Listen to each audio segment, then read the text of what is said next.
The most dangerous spirit you will ever meet does not come from a book of demons. It does not stalk the graveyard or whisper from the shadows. It comes from inside you. Jung called it the Anima and the Animus, the inner opposite, the phantom lover, the ghost in the mirror. It is the hidden double that decides who you desire, who you hate, who you worship. And if you never face it, it will haunt every relationship you ever have. You think you are seeing other people, but half the time, you are only seeing the masks your own unconscious has painted on them. That is the Anima and the Animus. Not a theory. A spell you are already under. Jung's idea was disarmingly simple. The Anima is the hidden feminine inside a man. The Animus is the hidden masculine inside a woman. They are symbols of polarity, whatever qualities you exile, deny, or project onto the other. For some, they appear in feminine or masculine form. For others, they shift fluidly, even androgynous. The ghost wears the mask your unconscious chooses. And this is why the Anima and Animus matter. They decide who you love, who you fear, who you follow. They are the unseen authors of obsession and attraction. When they stir, you don't see the person in front of you. You see the projection. You see your unconscious painted on their face. This is why lovers feel like destiny and enemies like demons. You are not courting a person. You are wrestling a ghost wearing their skin. And unless you recognize it, the ghost will rule you. This ghost is not new. Long before Jung gave it a name, myth wrapped it in stories. In the night, it came as the succubus and incubus, spirits of seduction, stealing vitality through dreams. Desire explained as visitation. Obsession framed as possession. In fairy tales, it became the guide. The wise old man with impossible advice. The fairy bride who appears, then vanishes if you doubt. Figures that lead the hero, but always at a cost. Alchemy hid it in the marriage of opposites. The king and queen. The sun and moon. Sulfur and mercury. Their union, the conjunctio, was the only way to forge gold. And in the Gnostic texts, it was the syzygy, the eternal pairing of opposites that births worlds, heaven and earth, light and shadow, male and female.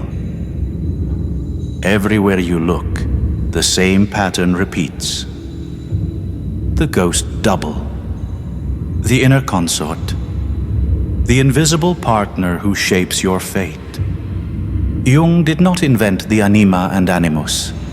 He translated the oldest myth into psychology. Projection itself isn't mystical, it's mechanical. The brain is a prediction engine. It fills in gaps with what it expects to see. That's why you don't fall in love with a person. You fall in love with your model of them. Your nervous system paints their face with patterns from your past. Mirror neurons fire as if their body were your own. You feel their joy, their rage,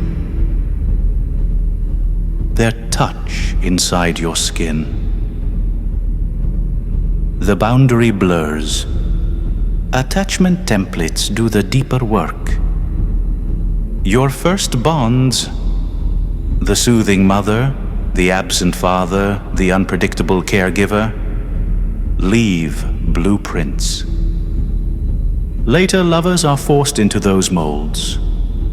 The anima and animus are stitched from these early patterns, and the brain is a ghost maker. Phantom limbs still itch when the body is gone. Children invent invisible friends. Tulpas, dream guides, shadow companions, all products of the same predictive machinery. The anima and the animus are the phantom limbs of the soul. The missing other, conjured inside your own skull, then mistaken for someone else. This is why projection feels alive. Because to your nervous system it is. So how do you recognize the ghost when it moves? Look to your dreams. The anima and animus appear there more vividly than anywhere else. As lovers, guides, or enemies that carry an uncanny charge. Watch your projections. When your reaction to someone is wildly disproportionate, obsession, idolization, or hatred out of nowhere, that's the ghost leaking through. Notice your obsessions. The stranger you can't stop thinking about. The celebrity who feels like destiny. The enemy you can't stop hating. None of them are who you think. They are masks worn by your unconscious. And in the occult traditions, this wasn't a problem to suppress. It was a rite of initiation. Recognition was the first step. Naming the projection before it swallows you. Dialogue was the second. Jung called it active imagination. Occultists called it invocation. You treat the figure as real enough to speak with, to wrestle, to negotiate. And the final step was integration, not worship, not banishment, but marriage. Solve et coagula.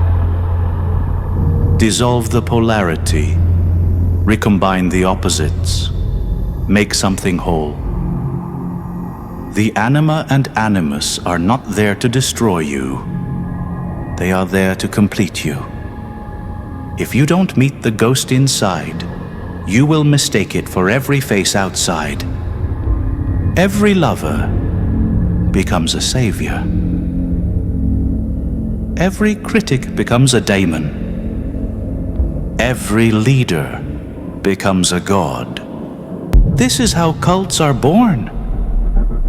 This is how obsessions devour lives. This is how empires fall into the hands of zealots, not because of demons in the air, but because of the ghosts we refuse to face in ourselves. The anima and the animus are mirrors. Look into them blindly, and you will live in hallucination.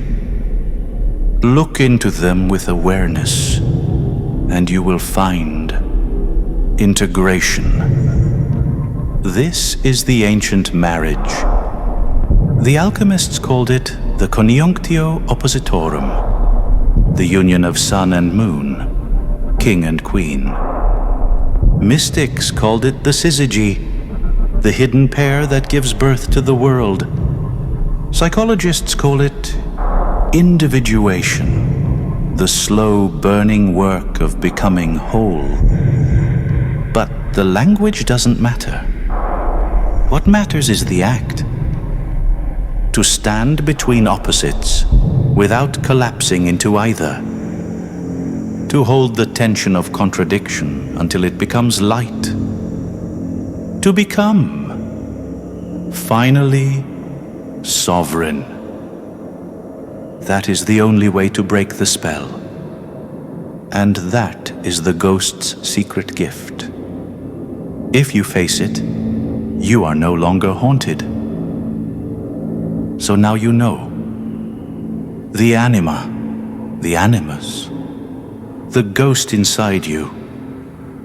Not a theory on paper, not a bedtime myth, but the silent puppeteer behind love, hate, worship, and despair. You can keep pretending it isn't there, but then you'll keep mistaking your own ghost for someone else's face. You'll keep falling in love with projections. You'll keep fighting shadows you've painted onto enemies. And you'll never be free. Or you can turn. Look directly into the mirror. See the phantom bride. See the shadow groom.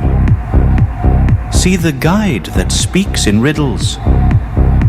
And instead of running, hold their gaze. Every culture has told this story.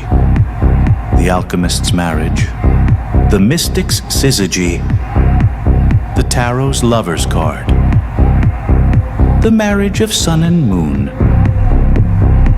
They were never talking about someone else. They were talking about you. So here's the challenge. Tell me in the comments.